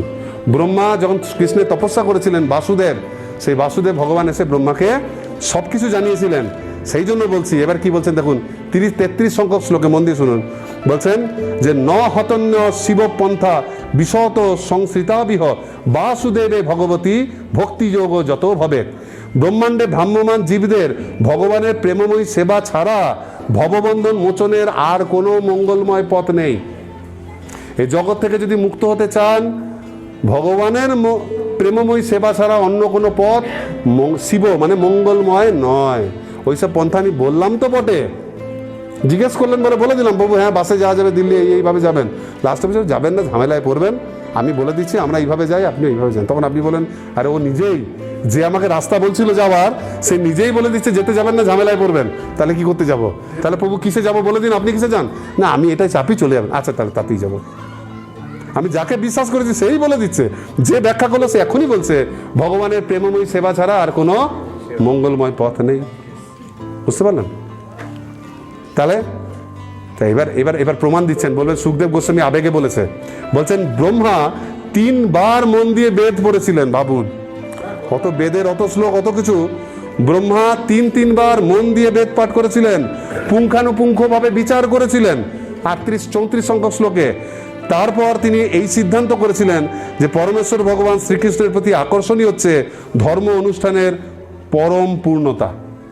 36 সংখ্যক শ্লোকে এবারের কনক্লুশন টানছে, প্রমাণ তস্মাৎ সর্বাত্মনা রাজন হরি সর্বত্র সর্বদা শ্রোতব্য কীর্তিতব্যশ্চ স্মর্তব্য ভগবান নাম। এখানে তিনটা কথা বলছেন। প্রতিটি মানুষের কর্তব্য হচ্ছে সর্বত্র সর্বদা ভগবান শ্রীহরির শ্রবণ কীর্তন স্মরণ করা। শ্রবণ কীর্তন স্মরণ সবার কর্তব্য। কোথায় করা উচিত? বলে বিশেষ জায়গাতে করা উচিত, কারো ঘরে করা উচিত, মন্দিরে না, সর্বত্র সর্বত্র। এটা পথে ঘাটে বনে, এইটাই তো বলছে যে গৃহে থাকো বনে থাকো। কিন্তু আমরা কীর্তনগুলো করার সময় মুখস্থ করে ভালো গাইবো সেটাই ভাবি, কথাগুলোতে তো গুরুত্ব দেই না। কখন করা যদি উত্তরে বলছে সর্বদা, উঠতে বসতে খেতে ঘুমাতে শস্য। সে একবার একটা হনুমানের গল্প বলা হয়েছিল না, মনে আছে? যে হনুমানজি একটা ব্যক্তি, হনুমানজি আকাশপথে যাচ্ছিলেন আর জগতে শুনতে পাচ্ছেন যে এই লোকে একজন রাম নাম করছে, খুব রাম নাম করছে। হনুমান খুশি হয়ে গেছে, এত মন থেকে রাম নাম করছে, দেখতে হবে। যখন নেমে আসছে তা দেখছে যে লোকটা কই, খুঁজতে খুঁজতে গিয়ে দেখছে যে লোকটা মানে পায়খানা করতে বসেছে, সেইখানে রাম নাম করে আছে বাথরুমের ভিতরে ঢুকে। আর মাথা গরম হচ্ছে, যেইখানে শৌচক্রিয়া সব মুখ বন্ধ করা উচিত, আমার প্রভুর নামে নোংরা জায়গাতে নিচ্ছে।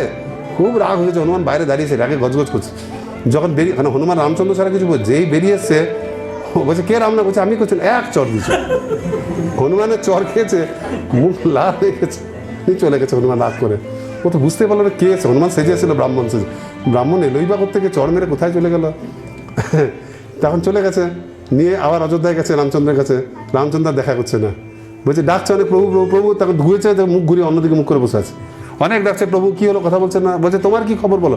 বলছে আমার মন ঠিক নেই। কেন? না এই হয়েছে। তা আপনি আমার দর্শন দিচ্ছে? বলছে না আমি দর্শন দেবো না। বলছে না তবু দিন। তখন দর্শন দিয়েছে, দিয়েছে রামচন্দ্র এরকম গাটা ফুটে গেছে, এখানে লাল হয়ে গেছে। বলছে আপনার এখন কে করলো? বলছে একজন ওকে চড় মেরে দিয়েছে। আপনাকে চড় মেরেছে? আপনি ভগবান কে মারতে পারলো? আপনি নিশ্চয়ই তাকে ক্ষমা করেছেন বলে সে আস্কার পেয়েছে, আপনি বলুন। তুমি কি করবে তাকে? আমি তাকে দেখবো। তো আপনি বলুন কে? বলছে তুমি হচ্ছে সেই। আমি তো ভাবতেই পারি না, আপনি আমাকে স্পর্শ করার কথা ভাবি না। ওই যে তুমি ভক্তকে চর মেরেছো না, ও আমার নাম করছিল শুদ্ধভাবে। যদি আমার কেউ নাম করে তখন নাম তো আমি। বলছে হ্যাঁ এটা তো ঠিক, তাহলে ওর মুখে জিহ্বায় তো আমি ছিলাম, তুমি তখন ওকে মারতে গেছো। বেচারা আমারই নাম করছিল, যাই কাজ করুক আমার নাম সবসময় করা যায়। যখনই একটা নিয়ম আছে শাস্ত্রে, শৌচ কার্যের সময় কথা বলতে নেই, তার মানে ভগবানের নাম করতে নেই সেটা নয়। এবার আমি যদি একটুখানি বেদ পড়ে নিয়েছি, সবসময় ভগবানের নাম, একমাত্র শৌচ কার্যের সময় আপনি ভগবানের নাম করে যেতে পারেন, আর কিছু কথা বলার উচিত নয়। এইবার হচ্ছে তৃতীয় অধ্যায়। এখানে হৃদয়ের পরিবর্তন, শুদ্ধ ভক্তি। তাহলে আমরা যোগ পদ্ধতি শুনলাম, আমরা কর্মকাণ্ড শুনলাম, সেগুলো থেকে শ্রেষ্ঠ কি ভক্তি জানলাম। এবার যোগ পদ্ধতিতে এইখানে প্রথম 2 থেকে 9 পর্যন্ত শ্লোকে সুন্দর ব্যাখ্যা করা আছে কোন দেবতার পূজা করলে কি পাওয়া যায়, লিস্ট। এমনি লোকে খুশি হয়ে যাবে, পড়ে নিয়ে এখানে লিস্ট দিয়ে দিয়েছে। যে যা পেতে যায়, যে ব্রহ্মতেজ কামনা করে সে ব্রহ্মার আরাধনা করবে, যে খুব বেশি করে সারাদিন মানে যৌনসঙ্গ করতে হবে সে ইন্দ্রের আরাধনা করবে, সুন্দরী স্ত্রী চাই কার করবে, সব বলা আছে, লিস্ট, একদম লিস্ট ধরে সব কিছু বলার পর বলছেন কিন্তু যারা পারমার্থিকভাবে উন্নতি হতে চান, যারা জড়জগতে ভোগ করতে চান না, তারা কিন্তু পরমেশ্বর ভগবানের আরাধনা করবে। তাহলে যারা কিছু না কিছু ভোগ করতে চান তারা কার আরাধনা করবেন? কোনো না কোনো দেবদেবীর। আর লাস্টে বলছে যারা উন্নত পরম জগতের বাইরে গিয়ে আধ্যাত্মিক উন্নতি করতে চায় তারা কার ধ্যান করবে? আরাধনা। ধ্যান হয়ে গেল আরাধনা। তখন কেউ কেউ বলবে যে প্রভু বুঝেছি, তাহলে তো ঠিকই আছে, আমি তো ভোগ করতে চাই। আমরা সবাই, আমরা এখানে যতজন আছি আমরা কিন্তু সবাই ভোগ করতে চাই। আমাদের এখনই ভোগের ইচ্ছা যায়নি, অনেক ভোগ করতে চাই আমরা। তাহলে আমরা ভগবানের কেন নাম করছি? তৃতীয় অধ্যায় 10 নম্বর শ্লোক কি বলছেন? অকাম সর্বকাম বা মোক্ষ কাম উদারধি তীব্রেণ ভক্তি যোগেন যজেত পুরুষং পরম। যা আপনি যদি অকাম হন, প্রথমে অকামের কথা বলেছে, যার কোনো কামনা বাসনা নেই সেই ভগবানের নাম করবে। আবার বলছে সর্বকাম, যার অনেক কামনা বাসনা আছে সেও ভগবানের নাম করবে। যে মোক্ষ কাম, যে খালি ধ্যান করে মুক্তি পেতে চায় ব্রহ্মজ্যোতিতে, সেও তীব্রেণ ভক্তি যোগেন যজেত পরম পুরুষং পরম। সবারই উচিত, আপনি মুক্তই হতে চান, ভোগ করতে চান, বা ভগবত ধামেই যেতে চান, যাই করুন না কেন সবার একটাই পথ, তীব্রভাবে ভগবান পরম পুরুষের আরাধনা করুন। সেই জন্য ভগবান বলছে যারা আর্ত, যারা অর্থার্থী, যারা জ্ঞানী, যারা জিজ্ঞাসু, তারা সবাই মহাত্মা। কারণ কোনো না কোনো কারণে আমার থেকেই তো চায়। এটা তো জানে যে আমি দিতে পারবো, আমাকে মালিক বলে তো এটা তো ভাবে, ভালো না বাসুক, কিন্তু বোঝে তো যে আমি দিতে পারবো। যে শুদ্ধ ভক্তের সঙ্গ প্রভাবে পরমেশ্বর ভগবানের প্রতি যে স্বাভাবিক আকর্ষণ রূপ অবিচলিত ভক্তি সেটা লাভ করে, সেটাতে সর্বাঙ্গীন কল্যাণ হয়। তাহলে ভক্তি কীরকম? স্বাভাবিক আকর্ষণ রূপ ভক্তি। ভক্তি যদি স্বাভাবিকই হয় তাহলে আবার নিতে হবে কেন? তো ভক্তি নেওয়া যায় না। ভক্তি আমাদের হৃদয়ে কৃষ্ণের প্রতি আসক্তি স্বাভাবিকভাবে রয়েছে, সেটা খালি জাগাতে হবে। ভক্ত সঙ্গ কথাটা দেখুন ভাগবতমও বলছে। তাহলে যোগের কথা হয়ে গেল, পুজো অর্চনের কথা হয়ে গেল, বলছে জ্ঞান, এখানে জ্ঞানের কথা বলছে। যারা জ্ঞান চান, তো জ্ঞানও আমাদেরকে কি করে? গুণ থেকে মুক্তি দেয়। সত্যিকারের জ্ঞানীরা জড়জগতের সত্যতম রজ তিনটে গুণ থেকে মুক্ত হয়। মুক্ত হয়ে নিয়ে তাদের জগতের প্রতি অনাসক্ত হয়, তখন তারা ব্রহ্মে লীন হয়। ব্রহ্মে যাওয়ার পর তখন যখন হরিভক্তদের সঙ্গ করে, সেখানে গিয়ে আবার হরির প্রতি আকৃষ্ট হয়। উদাহরণকে সুখদেব গোস্বামী নিজে কোনো কিছুর প্রতি আসক্ত ছিলেন না, তিনটে গুণ থেকে মুক্ত ছিলেন, শুদ্ধভাবে তিনি বনে চলে গেছিলেন, ব্রহ্মের ধ্যান করছিলেন, কৃষ্ণর কথা কানে শুনে আবার ঘরে চলে এলেন কৃষ্ণর কথা শুনতে। তার মানে যারা ব্রহ্মবাদী তাদেরকেও আকর্ষণ করে কে? কৃষ্ণ। তাহলে কোনটা উপরে হলো, ভক্তি না জ্ঞান? ভক্তি। জ্ঞান ভক্তিতে যাওয়ার একটা রাস্তা হতে পারে, কিন্তু আলটিমেট লক্ষ্য হচ্ছে ভক্তি। আর জ্ঞান ভক্তি, আর জ্ঞান থেকে মুক্তি পাওয়া যায়। আর মুক্তি যে স্বর্গ লাগাতে বড়, সেটা তিনি আগেই বলে দিয়েছেন। তাহলে আবার প্রমাণিত হলো যে সাধন ভক্তি হচ্ছে সবচেয়ে উপরে। এবার এই তৃতীয় অধ্যায়ের 13 থেকে 16 নম্বর শ্লোকে সৌনিক ঋষি পরীক্ষিত মহারাজ আর সুখদেব দুজনেরই গুণগান করছেন। 17 নম্বর শ্লোকে খুব ভালো কথা বলছেন, খুব সুন্দর কথা। কি বলছেন? বলছে আরো কিছু বলুন। সুত গোস্বামীকে বলছে ওই পরীক্ষিত আর সুখদেবের মধ্যে কি কথা হয়েছিল, আরো কিছু বলুন তো। নিশ্চয়ই ওখানে আরো কৃষ্ণ কথা হয়েছিল, শিওর। ওরা যখন আরো বলুন বলেছে, তখন 17 নম্বর শ্লোকে এবার একটা ওয়ার্নিং দিচ্ছে। ওয়ার্নিং প্রথমে ছেলেকে ভালো করে বলা হয় যে ভাই দেখো এটা পড়াশোনা করো তাহলে ভালো হবে, তারপর বোঝানো হয়, না বুঝলে এবার ভয় দেখানো হয়। মানে সত্যিকারের ভয় দেখানো আর আপনাকে সাবধান করা দুটোর মধ্যে পার্থক্য আছে। ভয় দেখানো মানে কিছু ভয়ের ব্যাপার নেই, আপনাকে জোর করে ভয় দেখাচ্ছে। আর সাবধান করা মানে হচ্ছে সত্যি কয়েকদিন পর হবে, খালি জানিয়ে দেওয়া। সাবধান করা হচ্ছে কি? সূর্যদেব কোথায় আছে? ভাগবতমে 2য় স্কন্ধে 3য় অধ্যায় 17 নম্বর শ্লোক। সূর্যদেব প্রতিদিন উদিত আর অস্তগত হয়ে সকলের আয়ু হরণ করেন। আজকের দিন আমরা প্ল্যান করছি না, রোববার দিন প্রভু আসবো, কি রোববার দিন এরকম যাবো, এখানে প্রভু নিমন্ত্রণ করেছে। এই আজকের দিনটা কবে থেকে প্ল্যান করেছিলেন? আজকে সকালটা তো পেরিয়ে গেছে, বিকালটাও তো পেরিয়ে গেল, এই সময়টাও পেরিয়ে যাবে। আর পাবেন না। এটা সবচেয়ে দামি, কারণ এটাকে কোনো কিছু দিলে পাওয়া যায় না। কোনো কারণে আপনি পরে বিরাট কোটিপতি হয়ে যেতে পারেন, কিন্তু এই সময়টাকে ফিরে পাবেন? তো এটা সবচেয়ে দামি। প্রত্যেক দিন সূর্য যে ওঠে আর রাত্রেবেলায় যে ডুবে যায় সন্ধ্যেবেলায়, আর আপনার জীবন থেকে একদিন করে করে কিন্তু কাউন্টডাউন শুরু হয়ে গেছে। একটা দিন করে আপনার থেকে কেটে দিচ্ছে, রোজ একটা দিন করে কেটে দিচ্ছে প্রত্যেক দিন। একজন বয়স্ক ব্যক্তি দুঃখ করে বলছিলেন যে বয়স হয়ে গেছে তো, এবার শরীরটা খারাপ হয়ে যাচ্ছে প্রায়ই। তখন বলছে দূর, আমি বুঝে গেছি আমার জীবনে কাউন্টডাউন শুরু হয়ে গেছে। মনটা খারাপ করে থাকছে, সবাই বুঝাচ্ছে, তার স্ত্রী বুঝাচ্ছে, ও শুনছে না।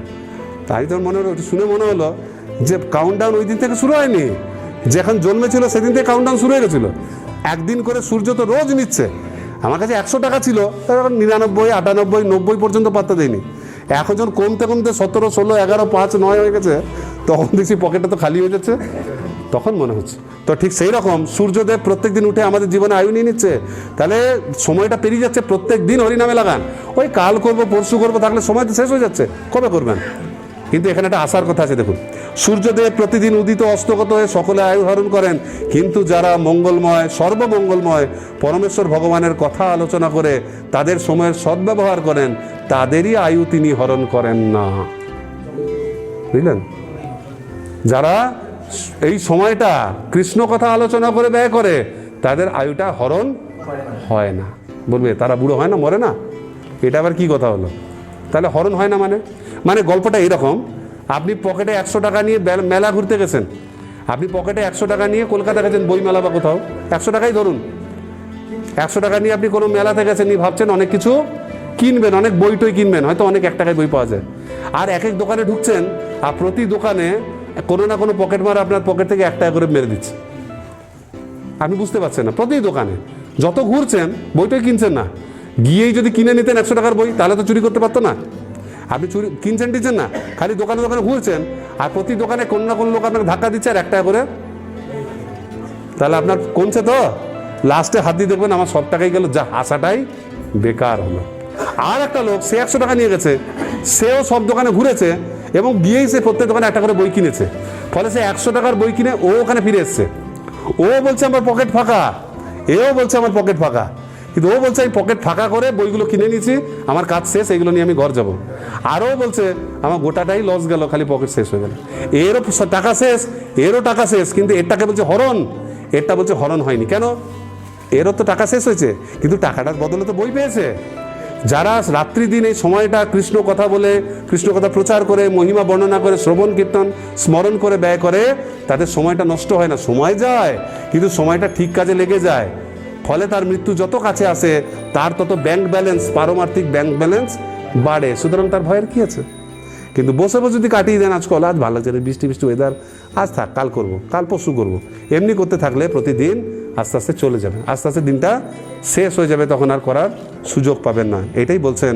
এরপর তিনি তৃতীয় অধ্যায়ের 18 থেকে 25 নম্বর, তৃতীয় অধ্যায়ের এবার শেষ কথা, 18 থেকে 25 নম্বর শ্লোক বলবেন, হরণ করুক, হরণ ভালো লাগে আমার, করুক, হরণ করুক। তবু তো অনেক লোক এরকম, অনেক জড়জাগতিক কবি হয় না, তার এরকম বড় বড় অনেক কথা বলে যে এটাই ভালো, মৃত্যুর দিকে, মৃত্যুকে আমি আলিঙ্গন করব, অনেক রকম বড় বড় লেকচার দেয়। আমার দিন আস্তে আস্তে কমছে, এটা কিছু না, প্রত্যেক দিনই তো আমরা ভোগ করছি। যদি এটা করেন তাহলে আপনার কি হবে দেখুন। এখানে উদাহরণ দিয়ে বলছে, এখানে পরপর বলছে, যদি আপনি কৃষ্ণ কথা না করেন, বলছে বৃক্ষসমূহ কি বেঁচে থাকে না? কামারের হাপর কি শ্বাস গ্রহণ করে না? আর আমাদের দিকে পশুরা কি আহার করে না? মানে আপনি যদি কৃষ্ণ কথা না বলে শ্বাস নিচ্ছেন, তা আপনার শ্বাসটা ওই হাপর, কামারের হাপরের মতো শ্বাস নিচ্ছে, ছাড়ছে, কোনো কাজে লাগছে না। বৃক্ষসমূহের বেঁচে থাকাটাও ওই বৃক্ষের মতো বেঁচে থাকা, আপনার কোনো কাজে লাগছে না। কুকুর, গাধা, উট, বলছে এরাও তো সবসময় ভোগ করে, এরাও তো চারটে মানে আহার, নিদ্রা, ভয়, মৈথুনে থাকে। আমাদের জীবনটা ওদের মতো হয়ে যাচ্ছে। যে কান ভগবানের কথা শ্রবণ করে না, সেই কানগুলো হচ্ছে সাপের গর্তের মতো। যে কান দিয়ে হরিকীর্তন ঢোকে না, কানটা হচ্ছে সাপের গর্ত। কেন? আচ্ছা, সাপের গর্তে হাত ঢুকিয়ে দিলে কি হবে? সাপের গর্তে কি থাকে? এমন একটা জিনিস থাকে যেটা আপনাকে মৃত্যুর দিকে নিয়ে যাবে। তো যারা কৃষ্ণ কথা শোনে না, তারা ওই কানে কি শোনে? জড়জাগতিক আসক্তি, আরো ভোগ করব, এমন জিনিসের কথা শুনে সেই জিনিসটা তাদের ব্রেনে অন্য ইচ্ছা জাগায়। সেই ইচ্ছা চোটে তারা মৃত্যুর পর যায় কোথায়? নরকে। সেজন্য তাদের কানটা হচ্ছে সাপের গহ্বরের মতো, আর জিভটা হচ্ছে ব্যাঙের মতো, ভেকের মতো। ব্যাঙ সবসময় ডাকে, ব্যাঙ ভালো সময় ডাকে না, ডাকতে শুরু করে যখন বর্ষাকালে, তখন সাপে এসে খপ করে খেয়ে নেয়। ব্যাঙের ডাকের মতো জিহ্বা হচ্ছে তাদের ব্যাঙের ডাকের মতো। আর যার মাথায় বড় দামি দামি পাগড়ি পরে আছে, মুকুট পরে আছে, সোনা দানা জড়ানো, কিন্তু এই মাথা যদি ভগবানের চরণে নিচু না হয়, তাহলে মাথাটা হচ্ছে শরীরে খালি বোঝা, ছোটবেলা থেকে বয়ে বেড়াচ্ছেন মাথাটাকে, কোনো কাজে লাগলো না। তো এইরকম করে প্রত্যেকটা কথা বলছেন। যে দুটো হাতে আপনি সোনার চুড়ি বালা পরে আছেন, কিন্তু এই হাত দিয়ে যদি ভগবানের সেবা না করেন, তাহলে হাতটা হচ্ছে মরা লোকের হাতের মতো, সবের হাতের মতো। এই হাত, আপনার চোখ যদি ভগবানের বিগ্রহ দর্শন করতে না চায়, তাহলে এই চোখটা হচ্ছে ময়ূরের পালকের মতো। ময়ূর পালক কেন চোখ মনে হয়? ময়ূরের পাখাটা অনেক সময় চোখের মতো দেখতে হয়, কিন্তু আপনার চোখের জায়গায় যদি ময়ূর পাখা লাগিয়ে দেয়, তাহলে দেখতে পাবেন আপনি। ছানি অপারেশন করে চোখটা ফেলে দিয়ে যদি ময়ূরের পাখা লাগিয়ে দেয়, দুটো ঘুরে বেড়ানো অন্ধার মতো। তো বলছে ওই চোখ হচ্ছে ময়ূর পাখার মতো, কৃষ্ণকে দেখে না তো ওই চোখ নয়, ময়ূর পুচ্ছের মতো। আর যে পা ভগবানের লীলাভূমিতে যায় না, সেই পাটা হচ্ছে গাছের পায়ের মতো। গাছের তো পা আছে, পা দিয়ে তো পান করে, গাছের এক নাম না পাদপ, কিন্তু ওই পাটা এক জায়গাতে খাড়া থাকে, কোথাও যেতে পারে না। তো ভগবানের ধামে না গেলে পরে ওই পাটা কোথাও যায়নি। যে ব্যক্তি মাথায় ভক্তের চরণ রেণু ধারণ করেনি, সে জীবিত থাকলেও তার দেহটি মৃত। আর যে ভগবানের চরণে তুলসীর গন্ধ শোকেনি, তার দেহটাও মৃত। যার হরিনাম করা সত্ত্বেও যার হৃদয় দ্রবীভূত হয় না, চোখে জল আসে না, আর অষ্টসাত্ত্বিক বিকার যার হয় না, তার হৃদয় অবশ্যই ইস্পাতের তৈরি, মানে লোহার তৈরি। একটা যন্ত্রের সামনে কি যদি আপনি হরিনাম শোনেন, কি হবে? কিছুই এফেক্ট হবে না। তো এইভাবে সুখদেব গোস্বামী এই তৃতীয় অধ্যায়ে ভক্তির যে শ্রেষ্ঠত্ব সেটা প্রমাণ করছে। তার তৃতীয় অধ্যায় পর্যন্ত আমরা কি আসছি? তৃতীয় অধ্যায় না, আমরা প্রথম অধ্যায়ে এই তিনটা খালি সামারি করে দেবো, ভুলে যাবেন। প্রথমে আমরা কি জানলাম? প্রথমেই প্রশ্ন করে দিয়েছিল সুখদেব গোস্বামীকে কি করা উচিত, কি করা উচিত নয়। প্রথমেই বলে দিল গৃহমেধি যেগুলো করা উচিত নয়, আর কি করা উচিত? শ্রবণ, কীর্তন, স্মরণ। তিনটে না পারলে কীর্তন। কিন্তু যদি সন্দেহ হয়, আরে যারা যোগ করতে চায় তারা বলছে আমাদের জন্য কিছু বলুন, তখন ওদের পদ্ধতি বলতে শুরু করে দিল, যোগ কাকে করতে হয়। এবার উনি জিজ্ঞেস, যোগ তো করলাম, প্রসেসটা তো বুঝলাম, ট্রেনে বাসে চেপে যেতে টিকিটটা কোন জায়গার কাটবো? তখন বলছে লোভ যদি থাকে তাহলে বিরাট পুরুষের কাটো, আর যদি ভাবো যে এই জগতে আর কিছু দেখার নেই, তাহলে পরমাত্মা। সেই দুটো টিকিটেরই সব বর্ণনা করলেন, বিরাট পুরুষ কিরকম, পরমাত্মা কেমন দেখতে। একবার পরমাত্মাকে দেখলে আর কোথাও যাওয়ার ইচ্ছাই হবে না। এবার এরা যায় কি করে সেই প্রসেসটাও বললেন, শিশুমার চক্রের মাধ্যমে শ্রীহরি সেবা থেকে যুক্ত হয়। এত কিছু বলার পর আবার বললেন, তারপর তিনি কি করলেন না, কর্মকাণ্ডের সঙ্গে স্বর্গ আদি লাভের থেকে মুক্তি বড়, আবার মুক্তির থেকে জ্ঞানের থেকে ভক্তি বড় প্রমাণ করলেন। বলছেন আমি বলছি না, কৃষ্ণ ব্রহ্মাকে বলেছিল, আর ব্রহ্মা আবার 3 বার বেদ পড়ে দেখেওছে সব ঘাটাঘাটি করে, এর থেকে উন্নত আর কিছু নেই। তিনি এত কিছু বলে নিয়ে তারপর আবার বলছেন দেবদেবীর কৃপাতে অনেক সময় পাওয়া যায়, এই দেবতা এটা দেয়, ওই দেবতা এটা, এই দেবতা এটা দেয়, এই দেবতা এটা দেয়। আর যারা কিছু চায় না তারা ভগবানকে চায়। আবার লাস্টে বলছে যারা সব কিছু চায় তারাও ভগবানের পূজা করতে পারে। বলছেন না লাস্টে, শেষে আবার কনক্লুশন দিচ্ছেন, প্রতিটা মানুষের সর্বত্র সর্বদা ভগবানেরই অর্চন করা উচিত, ভগবানেরই উপাসনা করা উচিত। এর থেকে শ্রেষ্ঠ মঙ্গলময় পদ্ধতি আর কিছু নেই। আর না করলে কি হবে, সূর্যদেব প্রত্যেকদিন আপনার আয়ু খালি খেতে থাকবে। তবু যদি বলেন আমি করব না, তাহলে আপনি কি হবেন সেটা বলে দিন। আপনার কানটা সাপের গর্তের মতো, জিভটা ব্যাঙের মতো। এইবার এর পরে সুখদেব গোস্বামীকে পরীক্ষিত মহারাজ কিছু প্রশ্ন করবে, আরো কিছু প্রশ্ন করবে জগৎ সম্বন্ধে। জগৎ কে সৃষ্টি করেছে, জগৎ কার আশ্রয় আছে, কে নিয়ন্ত্রণ করে, কিভাবে। তখন সুখদেব গোস্বামী সেইগুলো শুনে, এই প্রশ্ন ব্রহ্মাকে অনেকদিন আগে নারদ করেছিল। নারদ ভুল করে ব্রহ্মাকে নিজের পিতাকে ভগবান ভেবেছিল। তখন ব্রহ্মা তাকে বলেছিল, আরে আমরা ভগবান নই, আমি ভগবানের ভক্ত, বলে যে ব্যাখ্যা দিয়েছিল সেইটা আমাদের হবে 4, 5, 6 পরের চ্যাপ্টারে। পরের দিন আমরা এগুলো নিয়ে পরবর্তীকালে আলোচনা করব। ঠিক আছে? জয় শ্রীমদ্ ভাগবতম কি জয়, ভাগবতম শ্রবণকারী ভক্ত বৃন্দ কি